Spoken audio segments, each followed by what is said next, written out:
Thank you all. It's a tremendous pleasure to be back here at Easton. I feel a little like the Queen of Sheba who said to Solomon, the half was never told me, because I thought at the end of a busy day you might have a little seminar for 20 or 30 people and we'd go out for a glass of something afterwards. I'd no idea of the augustness of the Agora Institute. Anyway, it's a real privilege to be here. My only disappointment is my old friend and fellow social scientist, Tony Campolo's not here tonight. He told me he was somewhere else this evening. But I remember one time when we were both speaking on the same platform, when I hadn't been too long in this country, and I spoke first, and he was second, and I can't for a moment mimic his accent. But he got up and he said, "Why do you listen to this fellow?" He said, "He speaks with this English accent, and you have to listen for 20 minutes before you realize he's not saying anything." And here I am, and I speak with my Philadelphia accent, and I have to speak for 20 minutes before you realize I am saying something. But sadly, I don't have Tony to get back on tonight. No, it's a real privilege. This topic, I think, is one of the keys to the human future.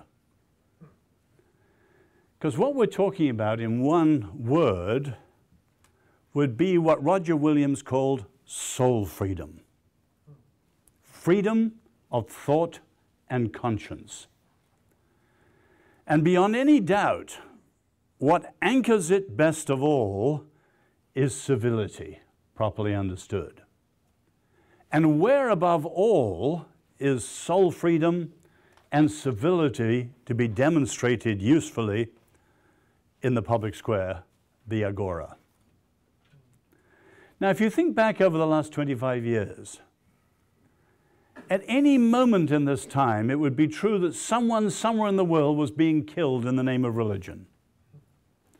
And we can all think of the terrible arc of violence around the world created by sectarian violence. And of course, sectarian violence is only one of the three great sources of how this is a trouble today. The first, of course, government repressions. The second, sectarian violence. And increasingly the third, the violations looking much more petty in many of our Western nations as we're increasingly having culture wars that we've had here in America for the last 50 years. Put it together and you can see that living with our deep differences, especially when those differences are religious and ideological, is one of the world's great issues.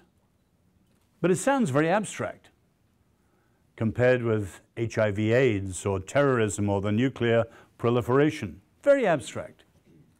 And yet if you think this issue lies below the other issues and will only get more urgent as we go into the future, discuss things like biogenetic engineering, transhuman, this, that, and the other, and so on. How do we live with our deep differences? Now, you can easily see how this has become a global issue. We're in a world, because of the media and travel, and above all the mass movements of people, where it's now said that everyone is now everywhere. A little exaggerated, but you can see that there's never been such diversity in so many societies.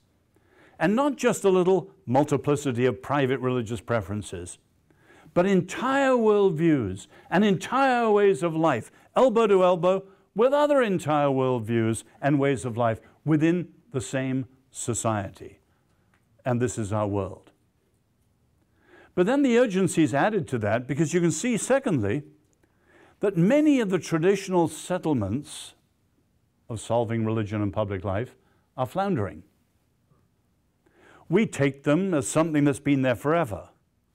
But if you look at many of our Western settlements, say the French or the English or the American, each of them was a product of a specific year that was transformative for its nation and cast a long shadow down the centuries.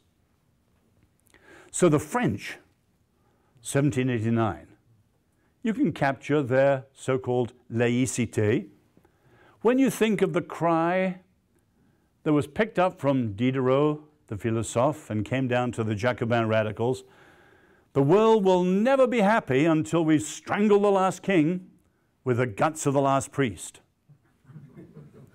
Now, if you unpack that, you see that you had before, in the Ancien Regime, a church and a state in deep collusion, both thoroughly oppressive. So the revolution threw off both church and state, and in France then and in France today, if you're in favor of faith, you're reactionary. And if you're in favor of freedom, you're secular. And that mentalité, that mindset, as the French say, comes right down to today, as you can see the French state butting its head, say, with Muslim headscarves and many other issues. Clearly unable to handle the extraordinary degree of immigration from North Africa and other parts of the world. In my own country, the key year was 1688, the Glorious Revolution. The retention of established church, the Anglican Church, but partly to be a bulwark of Protestantism to offset the menace of Catholicism across the Channel, particularly from Louis XIV and France. Now, the English establishment has no blood on its hands, like the French. There was no massacre of the Huguenots. So there was no militant anti-clericalism in the English history since 1688, but it's an establishment. And slowly it's faded away, so as the cynics say today, it's only there for the hatching, matching, and dispatching of citizens.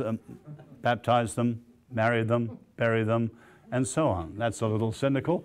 But clearly the Church of England finds itself numerically and culturally, and above all theologically and spiritually, extremely weak, caught between the pincer of an aggressive secularism on one side and a growing Islam on the other side, and fading away into relative irrelevance.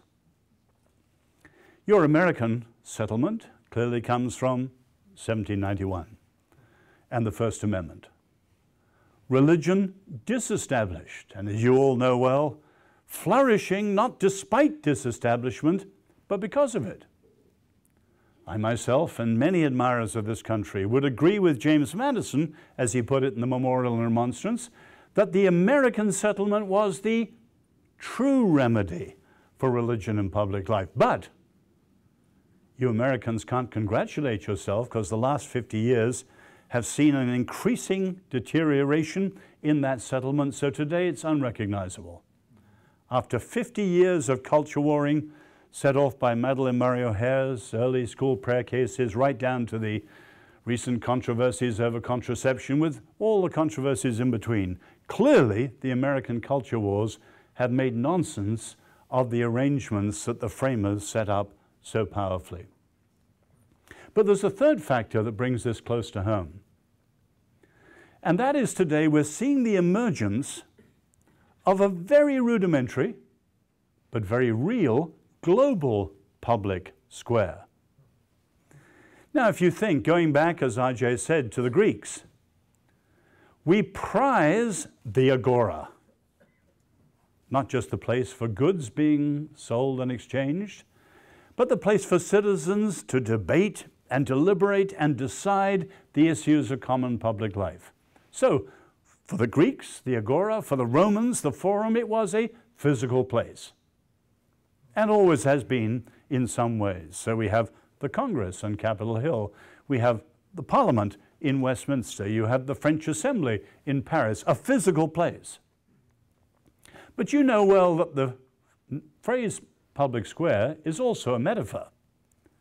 And especially in the English-speaking world, it came to include anywhere, not just Congress or Westminster, but anywhere where citizens were debating issues of common public life, the op-ed pages of the newspaper or talk shows or whatever. But significantly now, in the age of the internet, we're shifting from the physical, adding the metaphorical, and now the virtual. And if you think of the significance, say, of the fatwas against Salman Rushdie, or the responses to the Danish cartoon controversy, or to the Pope's speech at Regensburg, you can see a very, very simple point. Even when we're not speaking to the world, in the age of the internet, we can be heard by the world, and the world can organize its response. And we're seeing, because of this, the growth of the beginning, as I said, very rudimentary, but of a global public square, which is raising the issue of how do we live with deep differences to a level that we've never faced before in humankind. And of course, other technological factors are added in. We were discussing at supper the influence, say, of anonymity in the blogs. People who take anonymous screen names often comment on blogs in ways that are thoroughly barbaric, humanly degrading. They would never do if they were identifiable and accountable with their real names. And so it goes with things like sound bites and many other issues.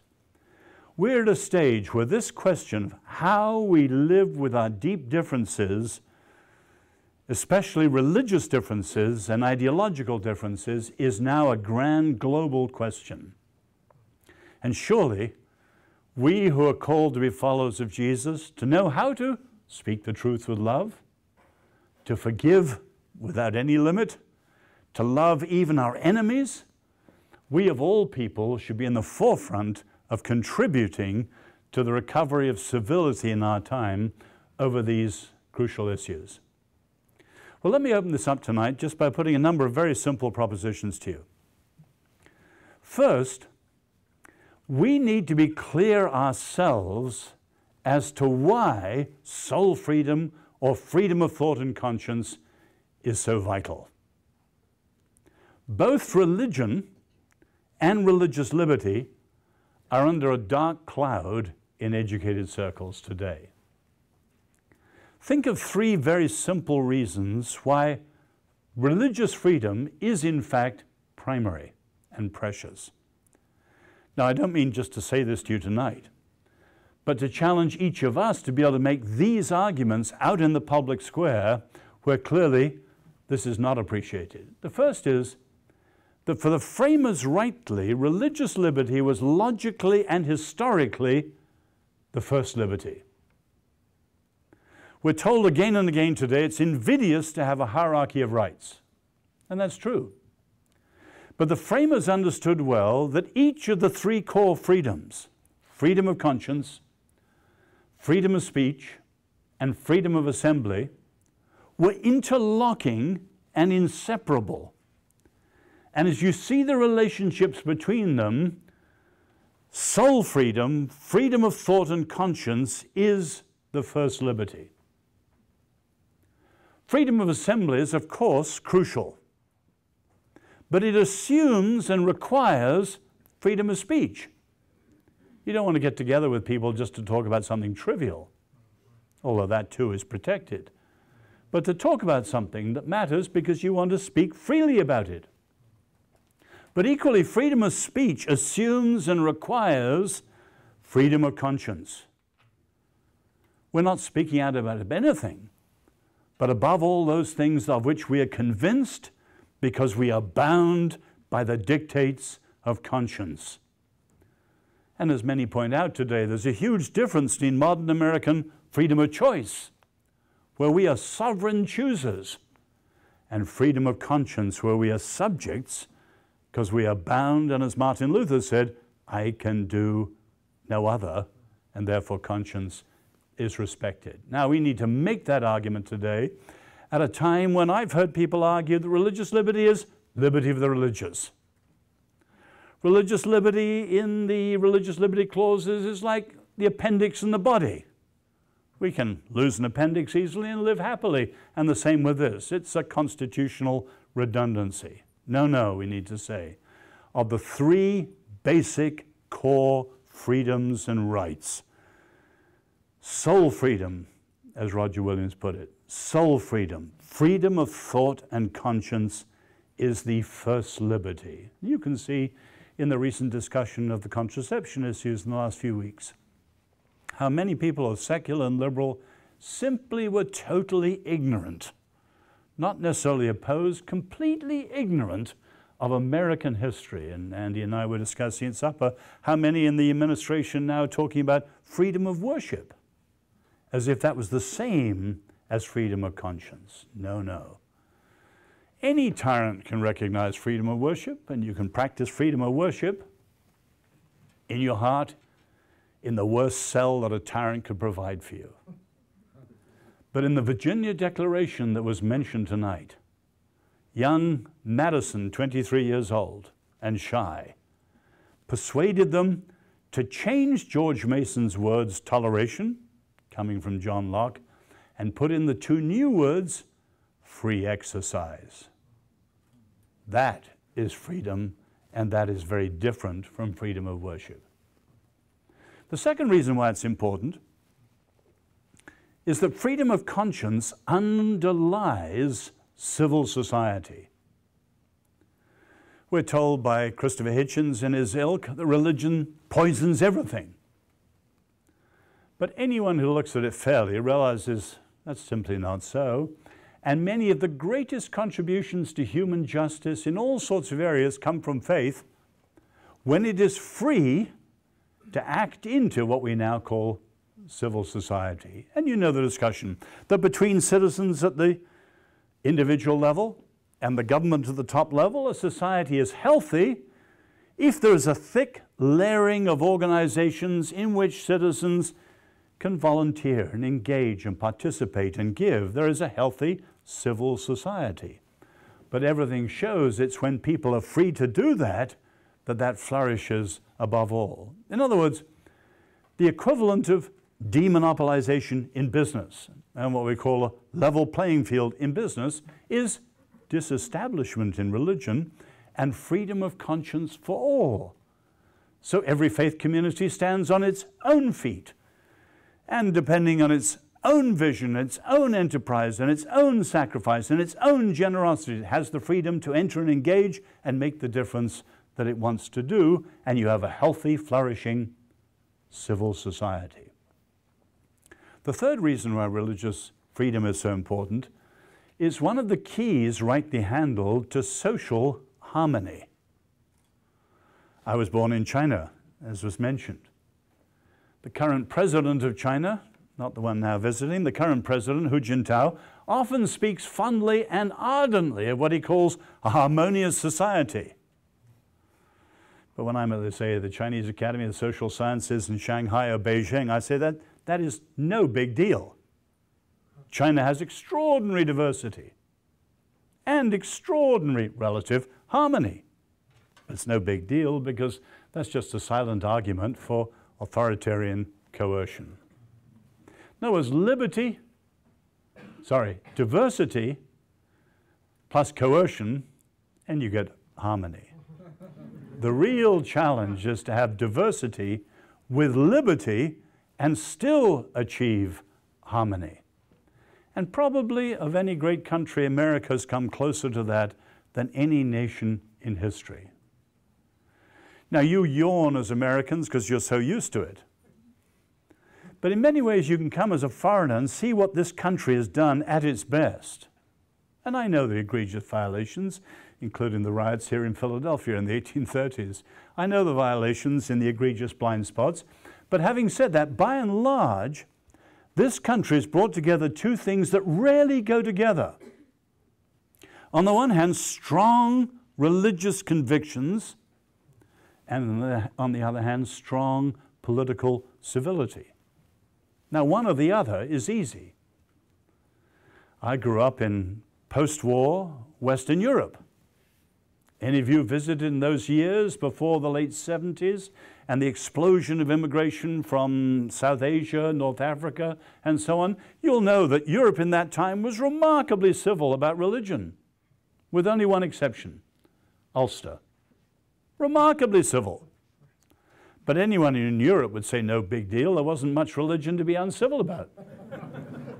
So you compare Europe and America then. Take, say, the Scandinavians. Where the Scandinavians have settled in this country, take the upper Midwest, Minnesota and so on, church-going still in the 70%, way above the American average of a rather steady 40. What was it in Sweden at the time? 3%. Well, the Europeans weren't going to squabble about religion when you had such low attendance. But of course, in the Middle East, you had the opposite problem. Passionate religious convictions, no civility. no liberty, often no life. This country has done a remarkable job, and Madison's true remedy has in fact been demonstrated, as I said, until recently with the culture warring. But we need to make arguments for religious liberty in the public square and make Americans today reappreciate what is fundamental to the history and to the genius of this country. Secondly, let me go on to examine some of the common weaknesses of responses to the recent problems. And this touches many Christians and some liberals too. One common mistake, and you can see this in evangelical circles, is to fight the violations of religious liberty by law alone. If we go back to Cicero or to Polybius or come down to the modern discussion with Montesquieu and certainly with Alexis de Tocqueville, there's a consensus, to put it in Montesquieu's terms, that freedom is protected not only by the structures of liberty, such as the Constitution, but by the spirit of liberty in the hearts of citizens. And it's out of that that Tocqueville says that American freedom is not just protected by law, but by, famously, the habits of the heart. Now you can see quite clearly that American society as a whole was secularized in the 1920s. And ever since then, there's a tendency to legalize things and to litigate things. In that sense, the law covers everything rather than ethics and so on. In the 1980s, when I was doing the Williamsburg Charter, one of the leaders of the ACLU said to me, there's a simple reason why we will always win the culture wars. We have more lawyers than anyone else. They don't now. Their array of lawyers, their massive defense funds, their endless litigations are matched by equally strong array of lawyers, defense funds, and litigation on the conservative side. Now, don't misunderstand me. Law and the rule of law and due process are a vital protection of freedom, but not by themselves alone. And when we fight everything to protect freedom by law alone, we just increase the litigation and the litigiousness. And law is simply too blunt an instrument. Just look at the zigzagging in the Supreme Court in the last 50 years. Law is simply too blunt an instrument to deal with some of these things, many of which could be solved in 5 minutes by genuine civility as a matter of the habits of the heart. And conservatives are making a very bad mistake thinking we have to fight everything through lawyers and litigation. And sadly, this mentality, which the Christian right started unwittingly, is now spreading to various European countries, and the same alarmism and fear-mongering and litigation is entering the Christian spirit in Europe. Freedom is never protected by law alone. Law is precious, but you also and always need the habits of the heart. The second common mistake is to fight for our interests and not the common good. Now, we of all people as Christians should not do that. Our Lord is often described as a man for others. The church is often described as the only club that's here for its non-members of the club. And we know again and again from the Old Testament and New Testament the problems that come when blessings are turned into us and restricted to those outside. And yet you can see persistently with the religious right, they have fought for their own interests, not for the common good. But the simple fact is that religious liberty is a matter of mutuality and reciprocity. A right for one is a right for another and a responsibility for both. A right for a Christian is a right for a Jew, is a right for an atheist, is a right for a Mormon or a Muslim or whatever. And unless we remember that, and one aspect of that is that it's when the tiniest community is protected and the most unfashionable community knows they're protected, then everyone's rights are protected. And merely to fight for our rights at the expense of others is an extremely fatal mistake that Christians have made. The third common mistake today is to seek to fight the negative only with the negative. And this one you can see also in liberal circles. For example, liberals concerned with sensitivity or with hate speech sought to regulate these things, such as hate speech, whether in political correct regulations or worse.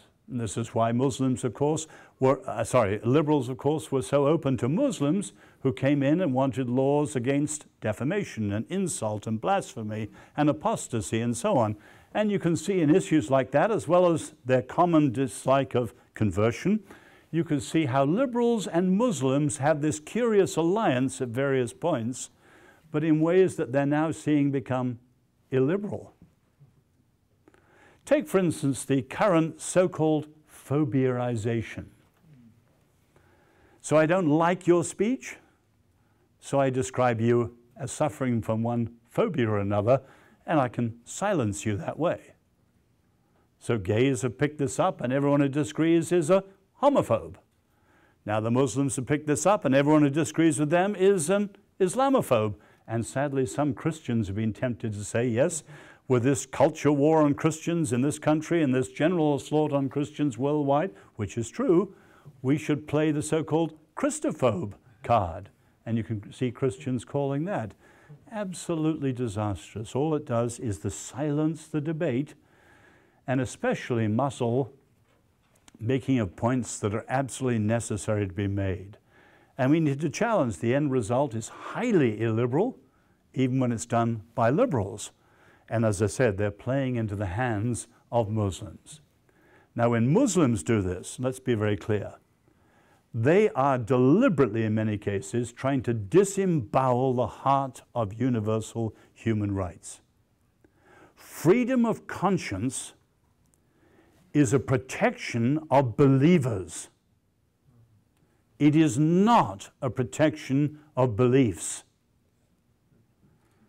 And Muslims are trying to turn that round so that the regulation of hate speech and their own versions of insult, blasphemy, and so on become a protection not only of beliefs, but of one belief, namely Islam. And that is a fundamental disemboweling of human rights that would be very fateful. And again, partly through ignorance, partly through this rather odd partnership between liberals and Muslims, doors have been opened in this way which are undermining Western human rights, which are really a stand for universal human rights. Let me move on thirdly to the heart of the whole issue. We need to assess the competing visions and models for religion and public life. Most of the debate in the world is a duel between two grand visions, sometimes called the sacred public square and the naked public square. The model of the sacred public square are those who believe that a particular religion should be preferred or established. Now, of course, you can have very mild versions of that. Probably the mildest is the one I mentioned, the Church of England. No one is likely to be burned at the stake by the Church of England. The Church of England couldn't agree on a truth to be a standard for heresy. So the Church of England is about as mild as you. I'm an Anglican, and I'm not speaking. I am speaking against my own church. It's about as mild as you can get. Obviously, at the other end, you have a very severe form of the sacred public square, say Iran or Saudi Arabia. And we know the lack of liberty, religiously and otherwise, that you have in societies like that. And there are examples somewhere in the middle. We have a whole range across the world of versions and models of the sacred public square. But clearly, if any one religion is preferred, let alone established and exclusive and monopolistic, all the others are to some degree second class, and therefore their liberty may be called into question.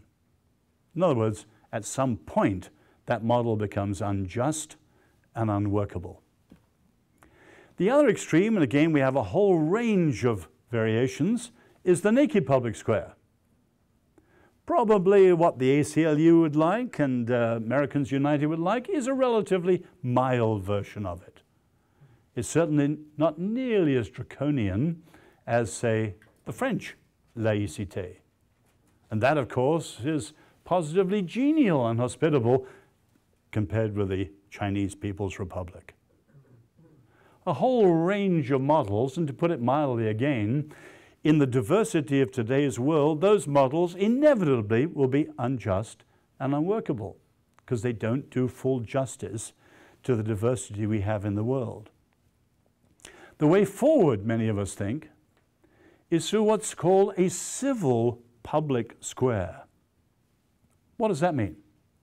A vision of public life in which everyone of every faith is free to enter and engage public life on the basis of their faith. That's freedom of conscience and free exercise. But, here's the big but, within an agreed framework of what is just and free for everybody else too. So that I said, a right for one is a right for another and a responsibility for both. Now, civility itself needs re-exploring today and revaluing.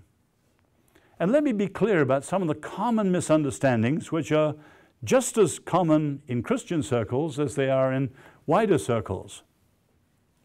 One misunderstanding of civility is that civility is niceness, a sort of kumbaya hope that if we love people enough and talk to them nicely long enough, finally we'll all agree. What nonsense. Civility is a classical virtue and a duty that is essential for societies with diversity that need to know how citizens get on with each other. And we need to recover that in a strong way today. It is not a matter of tea party manners, dinner etiquette, or niceness. The second misunderstanding, and this is far more important theologically, is the idea that civility is a form of lowest common denominator ecumenism. In other words, we each dilute our truths in order to find a common core of unity, at which point we'll all agree. No. That, as you know, is a recipe for faithlessness, but it's also a fruitless search. Because the simple fact is that at the level of our deep assumptions, religious or ideological, our differences are ultimate and irreducible. And there is no common core. And we need to combat the Hans Kuhngs, the Karen Armstrongs, even, I'm afraid, the Tony Blairs and people like this who are seeing this search for peace and unity at the expense of truth claims with this idea we'll find the lowest common denominator. My own picture for a long time has been the Queensberry rules in boxing. Any of you know the history of sport, the Romans, believe it or not, banned boxing and kept the gladiatorial games because they thought boxing was too brutal.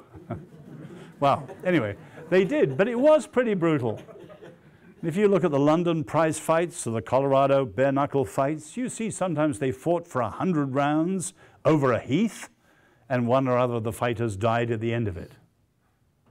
And then in the mid-19th century, the Marquis of Queensberry in London, the time of Britain's sporting earls, when soccer and golf and all sorts of things flourished, the Marquis of Queensberry lent his name to the Queensberry rules. Boxing was put in a ring, under a referee, within rules. For example, you don't punch below the belt. But here's the point. While you have the Queensberry rules, they still fight. And they may touch gloves at the beginning, but then they go at it for 10, 12, 15 rounds, or whatever it is. And that, of course, is politics. William Wilberforce entered the ring. And for 20 years, round after round, year after year, as it were, he lost on points. Finally, in 1807, knocked the slave trade out of the ring. And in 1833, slavery itself. And of course, we expect that in politics. This year, the Democrats are in. Many of you Republicans hope by the end of this year, the Democrats will be out. But whoever's in and out doesn't take to arms. We know some are in and some are out. That's politics. And in the same way, a civil public square is not a great kumbaya moment of love-in. No, it's an agreement of what's just and fair for people of all faiths, within which people are free to argue their position and trust that their positions will prevail. Now, of course, you can see the challenge of that. Those who would prevail must persuade. And you can see, again, a huge weakness, say, of evangelicals. We're good at protests, pronouncements, preaching, picketing, all sorts of things. One of our great weaknesses today is public persuasion, which is assumed and required in a civil public square. The third misunderstanding of civility, and this is one shared not only by Christian fundamentalists but also atheist fundamentalists like Richard Dawkins, is that civility is a form of sloppy indifference to truth. If you've read Dawkins, he's incredibly intolerant and proud of it. As he says, I don't just refuse to tolerate extremists, I don't tolerate moderates who tolerate extremists, and so on, and so on, and so on, because he wants to fight for his atheistic view of truth. But actually, they're wrong in misunderstanding civility. I put it like this. The right to believe anything does not mean that anything anyone believes is right. The right to believe anything is freedom of conscience. And we respect people's right. God respects people's right. If people choose eternity without Him, God doesn't rape their souls, to use William's term. The right to believe anything is absolute. But that doesn't mean for a minute that anything they believe is right. And much that people believe may be muddle-headed, socially disastrous, or maybe profoundly morally evil. And we have the right and the responsibility to challenge them. And we hope to prevail over them in public debate, but having to use persuasion and not coercion. Let me draw this towards a conclusion. I think we can learn a lot today from the story of human rights themselves. Just take the Universal Declaration. The Universal Declaration is misused. Some people have made it the Bible of an atheist concern for human rights. But at its best, it has done a tremendous amount across the world, and you can see the stages by which it's made that effect. Stage one is always declaration. The Universal Declaration itself has nothing binding in it at all. It is only a series of more than 30 ringing declarations of principle. Nothing binding. It's a beacon. Stage two is implementation. That came 10, 15, 20, 25 years later in many countries as they adopted those principles and put them in their constitution or in their laws. But even that itself is not enough. And stage three is the very important one, which is the least followed, which is education. Education is where, from parents to children and professors to students, these things become habits of the heart. And only when they're truly habits of the heart, they're in the spirit of the citizens, not just the structures of the laws, is freedom and justice really protected. Now you can see America has these ringing declarations, the Declaration of Independence, the Bill of Rights, and so on and so on. And we have the Constitution. But where we've grown very weak is the third one, civic education. Used to be understood clearly that in free societies, everybody's born free, but not everyone's equal to freedom. Not everyone's worthy of freedom. And so they need to be, as it was said, educated for liberty. Used to be called liberal education, but the L word's under a cloud too. in conservative circles, liberal education or civic education. And you can see for 50 years that's dropped out of education in this country by and large. So even here, all America's great stand for justice and freedom, you can see that the full range of things is not being followed through today. And not surprisingly, many of these profound rights are becoming distant and somewhat alien to Americans growing up. But we need declaration, we need implementation, and we need civic education to carry it down to the habits of the heart. And if this is true here, it's true all over the world. And I'll just mention, some of us are working on a global declaration of freedom of conscience that may be published later this year. But if it is, we should know that any declaration of freedom of conscience by itself will do nothing unless it's followed up by implementation and then finally followed up with civic education so that it comes down to kids and passes from generation to generation. Now, in finishing, let me be clear. I do not believe there's any one-size-fits-all solution. Every country in the world is different, has its own history, its own cultural values.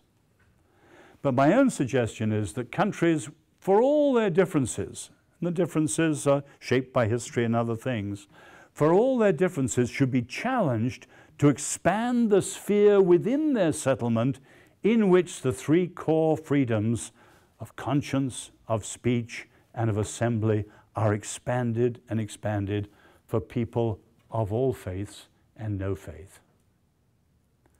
Now, equally, I would be realistic to say this is unlikely in many parts of the world anytime soon. If you were to divide the world very simplistically in terms of human rights between this country, which has grappled with these things longer and more successfully than any other part of the world, and lagging a good way behind much of the rest of the West, like Europe, Canada, Australia, New Zealand, where we, because I'm European, have the principles, but they've never flowered as they've flowered here. And then, of course, there are other parts of the world, such as China, where I was born, or the Middle East, that many of us follow daily, where the chances of these things changing in any time soon are very rare. To admirers of America, it's a tragedy that while the founders and many of the revolutionary generation picked up things like Livy's Novus Ordo Seclorum, New Order of the Ages, or saw themselves as a city on a hill, or the first new nation, to use a more recent phrase. When the founders and others said that 230 odd years ago, the rest of the world, frankly, wasn't interested. They went on their ancient ways, unimpressed. But if you understand the world today, the entire world now is beginning to grapple with the explosive issues which America grappled with from the beginning.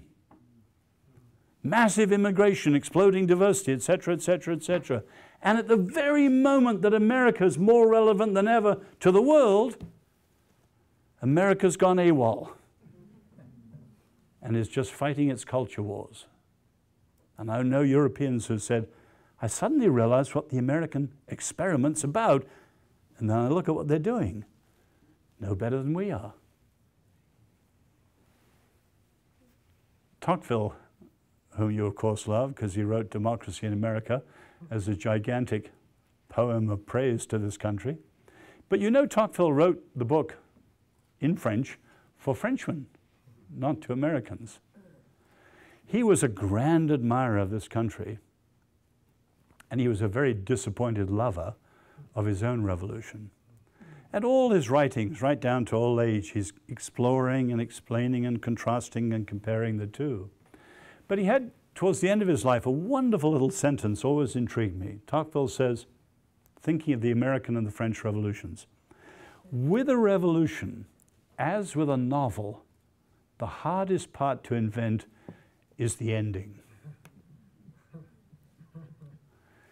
I would challenge you, Americans, maybe we're not all Americans here tonight, but I would challenge you as a great admirer of this country from Europe. Your founders made their mistakes. Race, badly wrong. Women, badly wrong. But they got religious liberty and freedom of conscience almost nearly perfectly right from the beginning. They wrote an extraordinary first chapter on this issue. And many noble chapters have been written since then. But your generation, I'm speaking now to those of your students, your generation is described by futurists as the crunch generation, in the sense that many of the demographic, economic, technological, nuclear, environmental issues that are converging in the world and will require solid answers in your adulthood, after some of us older geezers have long gone. If your generation answers them well, humankind may be in for some calmer sailing. If they answer them badly or just drift and don't answer them at all, there could be very, very turbulent times ahead for humanity. And here's an issue in which I think the American experiment and American history holds the key. But Americans today are not demonstrating it. Now, as I started, here we are, followers of Jesus. We're called always to speak the truth with love, to love even our enemies, to forgive without limit. So of all people, not just for our freedom, and not even just for the freedom of the gospel to preach it and live it, but for the sake of human flourishing, here is a day for American Christians to get into the forefront of the world's issues with a distinctively, decisively Christian answer, owing much to the greatness of the American past. Thank you. But I think with good apologetics, you don't just dig in with our arguments, you try and make the case to them, whoever they are. In this case, they happen to be, let's say, liberal, but I'm not particularly attacking the L people. But the problem with all that sort of liberalism is it's highly illiberal. Take a current example. The extreme gay activists, and I'll underline the extreme. The extreme gay activists have said religious liberty, civil liberty, one. So now when they clash, you have people like Kai Feldman in the White House. You know, civil liberty trumps religious liberty. So religious liberty, which used to be inalienable, inviolable, a precious right, when religious liberty was valued and people of faith were valued, is now seen as, quote, an obstruction. Well, you know, they sweep all before them in what she calls a zero-sum game, this scorched earth policy. But what she's doing is actually creating, not she, but all the people around her too, a Nietzschean moment. If you have two rights that are clashing, you have to negotiate them. Both are inalienable. You have to see how you work it out in practice. But if one is allowed to trump the other as a pure objection, get out of the way, it's no longer a right. And what they're saying, in effect, is it's just power games. Now, in the overreaching of the gays like that, they started to worry some of their fellow liberals.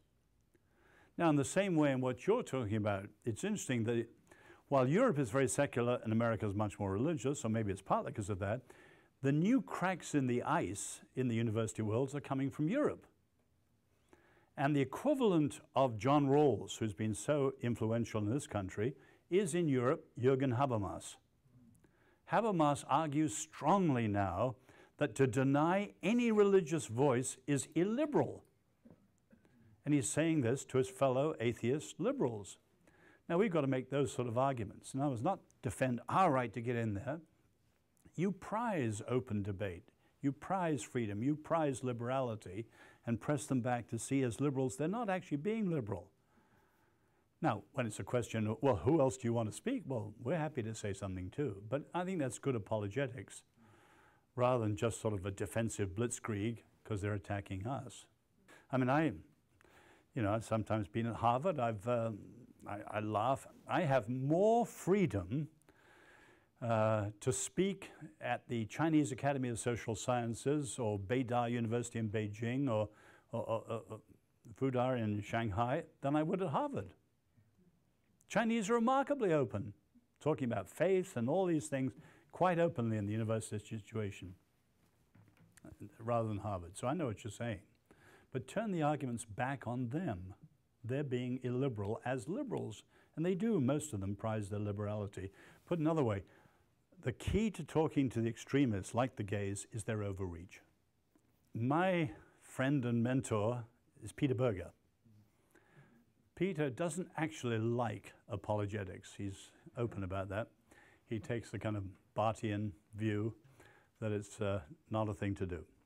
Anyway, he gives in his books actually what are magnificent apologetic arguments against that sort of postmodern relativizing skepticism.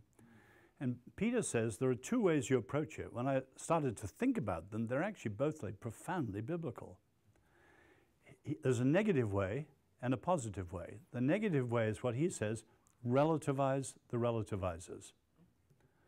Whatever their point of skepticism is, don't give an answer to it. Just press them out to be true to it until the point they can't be, because relativizers always cheat. Always. They're skeptical about this, but not that, about us, but not themselves, etc. Relativize the relativizers. Now, Jesus says, by their fruit you know them, not the seed, the fruit. Lewis says, follow an idea out to the absolute ruddy end, a very English way of saying it. Francis Schaeffer, the logic of their assumptions. That's the negative. The positive, Peter says, is point them to the signals of transcendence. In other words, everyone, despite what they say, if our faith is true, will have elements of deep human experiences which are like a signal that bleep, bleep, bleep, bleep, bleep, and punctures what they currently believe and points beyond and only fulfilled if God is there. And in the Rumor of Angels, Peter uses things like judgment and so on to show how that's so. And I found those two, there's no one you can't speak to if you use either of those. But this would be my parallel. I think the closest parallel to where we are today is St. Augustine. He was at the end. He witnesses Theodosius declaring the empire Christian, the so-called Christian times, and he witnesses the Visigoth. He doesn't witness, but he hears the story of the Visigoth rampaging through Rome in 410. And he lived at that transitional interim moment, but he had the courage to break with all the mistaken Christian ideas of his day, and in his vision and things like the city of God, he in essence lays the foundation's the wrong word because you have something more mobile. He creates the bridge that takes the church across into and through the Dark Ages. And as you know, when people like Dawkins often saddle us Christians, well, the Dark Ages was when religion flourished. Religion produces, that's nonsense. Historians like Christopher Dawson and many others point out the Dark Ages were terribly dark. But the church was the ark, Noah's Ark, on which learning and civilization and education sailed through by the skin of its teeth and landed the other side, and Christendom came.